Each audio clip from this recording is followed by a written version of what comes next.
ভারত মহাসাগরের বুকে এক টুকরো নিভৃত দ্বীপ নর্থ সেন্টিনেল। আধুনিক যুগের কোনো ছোঁয়া নেই এখানে। বাস করেন সেন্টিনেলিজ নামে এক রহস্যময় আদিবাসী জনগোষ্ঠী। বাইরের পৃথিবীর কাছ থেকে একান্তভাবে নিজেদের বিচ্ছিন্ন রেখেছেন তারা। সভ্যতার প্রতিটি আলো থেকে দূরে এই দ্বীপ যেন এক অন্য জগৎ। ভারত মহাসাগরের আন্দামান দ্বীপপুঞ্জের অংশ নর্থ সেন্টিনেল। এই দ্বীপটি সম্পূর্ণ বন জঙ্গলে আবৃত, আর বাসিন্দারা এখনও আধুনিকতার ছোঁয়া থেকে দূরে।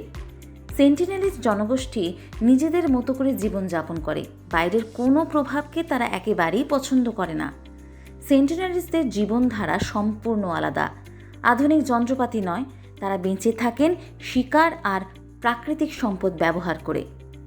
আধুনিক বিজ্ঞান আর প্রযুক্তির সঙ্গে কোনো সম্পর্ক নেই তাদের। ভাষা, সংস্কৃতি, এমনকি জীবনযাপনের ধরনেও তারা আলাদা। বাইরের মানুষদের প্রতি তাদের এক গভীর অবিশ্বাস। 2006 সালে 2 ভারতীয় মৎস্যজীবী ভুলবশত দ্বীপের কাছে চলে গেলে তারা ফিরে আসতে পারেননি। 2018 সালে এক আমেরিকান পর্যটক সেন্টিনেলিজদের সঙ্গে যোগাযোগের চেষ্টা করেছিলেন, কিন্তু তাকেও তাদের প্রতিরোধের সম্মুখীন হতে হয়। ভারত সরকার সেন্টিনেলিজদের জীবনযাত্রাকে রক্ষার জন্য দ্বীপে প্রবেশ সম্পূর্ণ নিষিদ্ধ ঘোষণা করেছে। সংবিধানের বিশেষ আইনের মাধ্যমে দ্বীপের প্রতি শ্রদ্ধাশীল থাকার নির্দেশ দেওয়া হয়েছে। তাদের সংস্কৃতি, জীবনধারা এবং স্বাস্থ্যের কথা বিবেচনা করে এই ব্যবস্থা নেওয়া হয়েছে।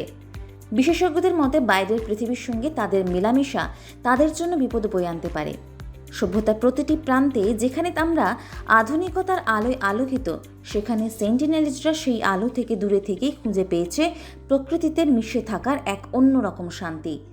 একবিংশ শতাব্দীর এই বিশ্বে যেখানে সভ্যতার স্পর্শ প্রায় সবখানেই পৌঁছে গেছে, সেখানে নর্থ সেন্টিনেল আমাদের মনে করিয়ে দেয় যে সবাই একভাবে সুখী নয়।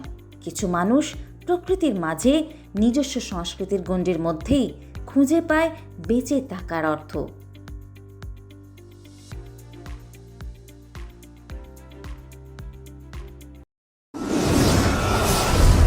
আপনারা দেখছেন TV12 বাংলা।